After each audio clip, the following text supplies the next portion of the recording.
Alors au printemps 2005, j'ai un collègue qui m'appelle, et puis un collègue déjà actif dans la branche de la volaille, pour éventuellement agrandir la production. Lui en avait déjà, mais il aurait la possibilité d'agrandir un peu.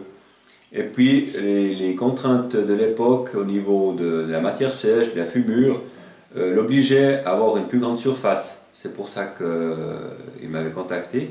Puis moi ça m'intéressait assez, parce qu'au niveau des structures, il y avait peu d'évolution ces dernières années. Je voyais qu'au niveau du quota, au niveau de la surface, on n'arrivait pas à se développer suffisamment pour augmenter le revenu par rapport aux charges. Alors j'ai tout de suite été assez convaincu par ce projet. Alors il a fallu un peu de temps, il a fallu au total 3 ans, 3 ans et demi pour le concrétiser. Mais ça s'est bien passé. On a eu encore assez facilement les autorisations.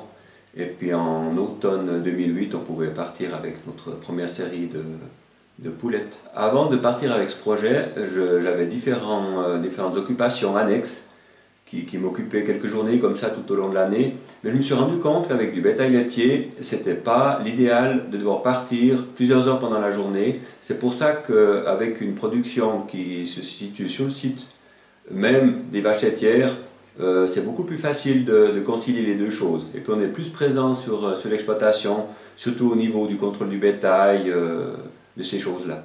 Au niveau de l'organisation du travail, on a donc créé une communauté d'élevage pour cette branche production. Et puis on s'est réparti les différentes tâches. On fait chacun une semaine de contrôle. Pour les gros travaux au début et en fin de série, là on se met à plusieurs pour avancer un peu. Et puis ça se passe bien de cette manière. La branche production est assez bien structurée, ce qui garantit aussi un revenu un peu stable, parce qu'il ne faut non plus pas qu'il y ait trop de production en même temps et que les prix chutent. Et puis comme les investissements sont assez conséquents aussi, donc il faut quand même une certaine stabilité sur la durée concernant les revenus. Au niveau des contributions fédérales, c'est clair qu'elles sont très importantes pour l'agriculture.